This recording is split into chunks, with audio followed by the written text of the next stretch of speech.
welcome to Wins News. I am your friend and host Amit Roy. Now, I was doing very serious topics for a very long time. Now I want to do something light for today's episode, that is Indian football. Because when I was young, I used to go to watch league football in Calcutta. That was a big thing for me. I was a very big fan of East Bengal club, and I used to go there almost every match to watch every match. Now, that was a very sentimental time for me, and we had to stand in a long queue seeing that mounted polices coming with the horses, and I would evade them and then entering into the arena and watch our heroes of that time, Majid Baskar, etc. Manoranjan Bhattacharya. No, but that time world football was beyond my thinking, at least, or many Indians thinking. Now suddenly we started seeing with the advent of television, we started seeing world football, and we knew where Indian football stands. Except few players of my time, others were not very good. If you compare today's standard, they were not very good, and Indian standard itself. So that time, players like Manoranjan Bhattacharya was very, very nice. I like to like him, my best player.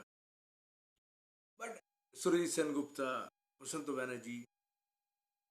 However, when I compare them in today's standards, I would say they were not technically, except Manoranjan Bhattacharya. He could play in any time, anywhere in the world. But rest of the players I see, in my opinion, were not, up to the standard. Suresh Sengupta, great player, but against whom? Against whom? Port Trust, Aryans, small teams.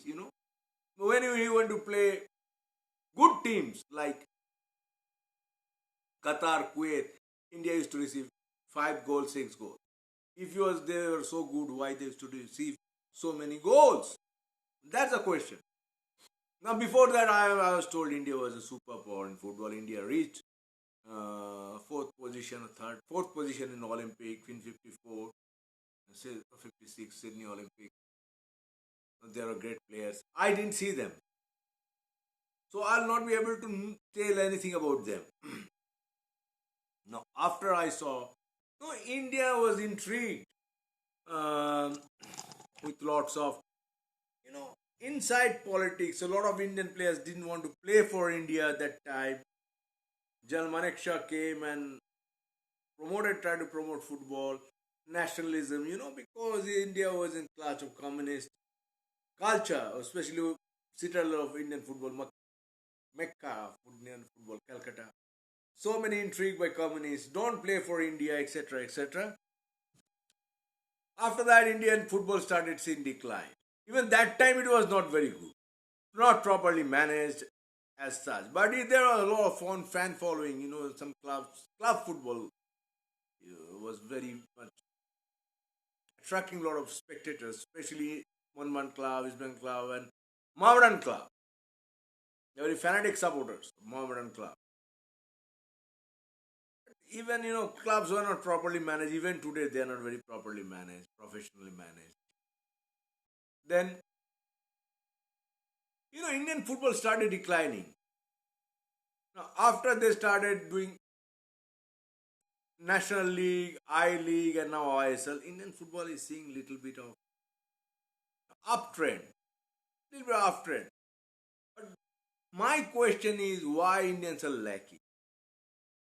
Because there are 2-3 things I have identified. One is definitely physicality. I don't say Indians are not physical, because none of top physical advantage people are not playing football. Number 2, refereeing. Indian referees are very stupid. They don't know proper rules. Now they are learning. Number 3, not properly managed. Indian IFA or AIFA, these are not properly managed, you see, and there are a lot of corruption inside. So these are the basic factors you see. Firstly, they made a football academy called Tata Football Academy. There they started try to revive the trend, but again they are not bringing physically strong people. They talk about a skill, and that kind of skill has no meaning. You see, you dodge one or two people, dribble few sometimes. You don't need to dribble so many people. There's no need. Then bad coaches, very bad coaches, ultra defensive coaches. I will say Indian football has seen decline because of some very bad coaches like PK Banerjee. He was a very defensive man. He was a very defensive in his personal life. He was very defensive. He didn't want to take any risk. He always was ultra defensive. He likes a Catanaccio type of football of Italy. What Italians can do, Indians cannot do. He never wanted to score any goals. So years after years, he has coached top clubs, and he never wanted to score goals. He wanted to make a draw.